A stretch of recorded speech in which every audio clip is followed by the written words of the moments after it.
All right.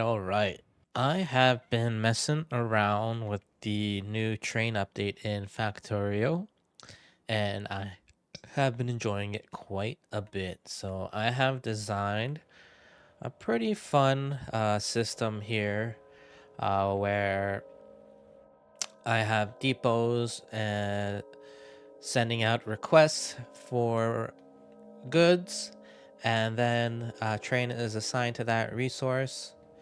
It goes to the depot, picks up the resource, and then it'll go and drop it off where it is needed. And once that request is fulfilled, there will be no more depots activated. So even though there's a request being made, only one depot is needed. So all the other ones are shut off, which is pretty nice. Um, Another cool thing is I have it set up to use train lines. So I have a simple counter here going that goes through uh, different train lines. So I use that to represent amp. I don't have too many train lines going now because I'm only just using the one at the moment. But I'll be able to use additional ones if I need that. And then I send everything out with the radar so I can use the Wi-Fi signals, and then I have some default signals here that will automatically shut down supply depots since there are no requests in the system. They only come online when one of these drop depots make a request. And right now, the requests are being fulfilled, so there are no depots active. There is one over here filling up for coal. So there must be, yeah, over here is a request for coal. And that works pretty nice. Um, Seeing here, I've made a few iterations of this setup as I've been playing and running into issues. So now I have it so I have multiple train lines, and then each train line has its own request for a resource, and then um, like say a depot here. All these will come online to supply uh, a request, but only the amount of depots that is necessary to fill the request will be used. So over here we have two depots as well. So like this can handle two trains max. So if there's like two different drop points that make requests, they'll be able to fulfill those requests. It works pretty nice. The reason I have these shut down is so that no additional trains get sent out and filled with resources, and then they just sit around waiting, doing nothing, when they could be fulfilling another request. Because that is one issue I was having earlier.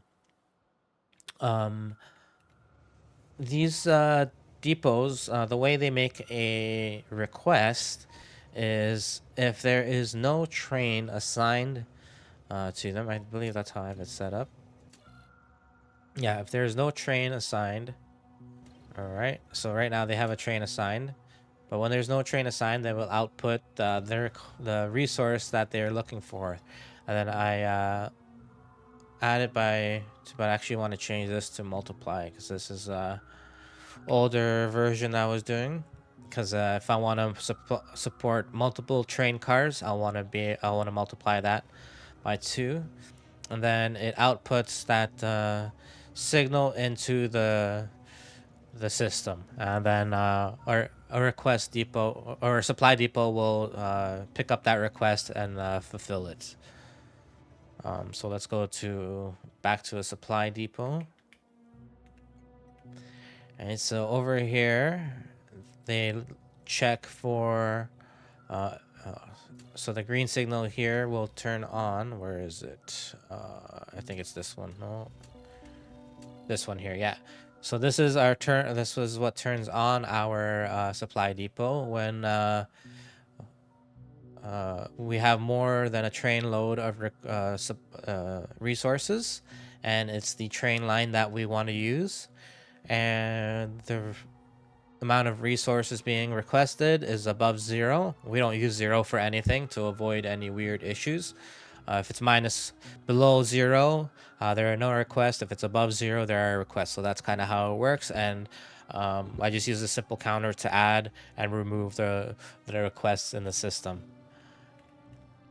And I multiply it by 2 to avoid only adding 1 to the minus 1, so it would be 0. I want it to be above 1 instead, so that's how I do it.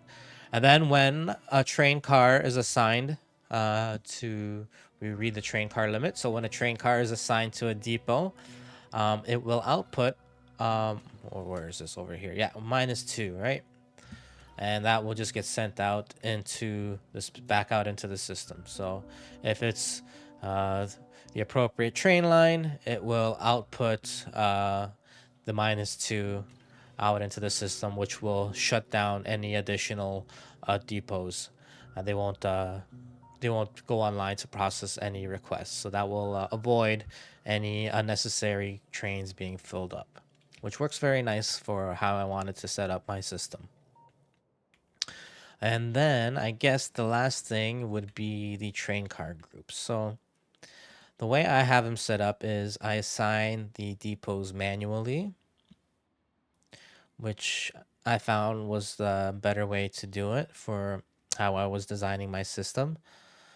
Um, when if I want to add a new resource, I can tie it into the system, make sure the signals are running, and then add it here later, and then it will all work automatically really nice. So for interrupts, I have my refuel, drop off, and no path, which goes to the waiting station here, where they sit in a queue and they are pulled out one at a time and assigned jobs as they are needed. And this keeps things working nice without anything being like duplicated unnecessarily, at least for now. Oh, we have additional demands being made here. Plastic demand is being made. So where is my plastic depot? Where is my plastic? I forget where I put plastic. Over here. Oh, so there's already a train here getting filled up. And then it is, yeah, so now that the train is assigned to this depot is totally shut off because the resource request is being fulfilled. And then once it's full, it's going to go and supply that demand at the drop off. And over here we have a coal train coming. There it is. So you can see it's all working very nicely, very dynamic. And yeah, I still not at a point where I have everything kind of fleshed out and fixed. I'm sure I'll run into more problems and need to make some more updates, but for now, it's working pretty nice. And the great thing is I have the multiple train lines that I can use, so I have a lot of control over um, how my trains, the kind of jobs my trains will be doing. And this is also fluid, basically the same thing as the other line, but it just uses the fluid drop off wild card thing here, right? And it's just pretty simple.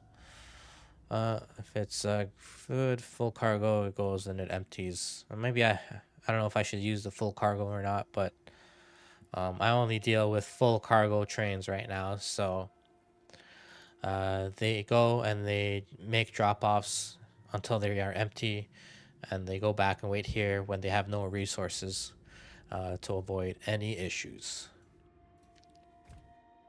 So I guess that's basically it. Um, I'm not going to go into the wiring in depth or anything in this video. I just wanted to do kind of like a quick overview of what I was working on. And because I still might make some changes and updates, and I'm working on updating my blueprints and stuff as I go. And when I have a more finalized version of everything, and I clean up some of the wiring, and I know some of them I probably have some depots that are running older variations of my setup, so I gotta get everything sorted out and fixed. And I know some signals need to be updated so that trains don't sit at some places unnecessarily. Like here, the sulfur train is sitting here, so I only want to make resources for requests for resources when a full train load can actually be unloaded at the depot, which I obviously don't have that set up properly here. So those are just some like things I need to fix up. But yeah, if people like this setup and want to see it a bit more in depth in terms of the wiring and stuff like that, I can do another video. But for now, this is it. This is my smart dispatch system right now, and it's working pretty nice. I like it. I'm really enjoying the new updates in Factorio 2.0 for the train system, and you can definitely create some pretty cool setups without needing LTN or any mods, which is really awesome. And this is just my first kind of crack at playing around with the new train system features. So I'm sure as things go along, we're gonna come up with some pretty cool stuff, especially when modders catch up and improve and expand on the train system as well. So bright future ahead for us Factorio players. Hell yeah! All right, thanks for watching. Take care, and I'll see you in another video.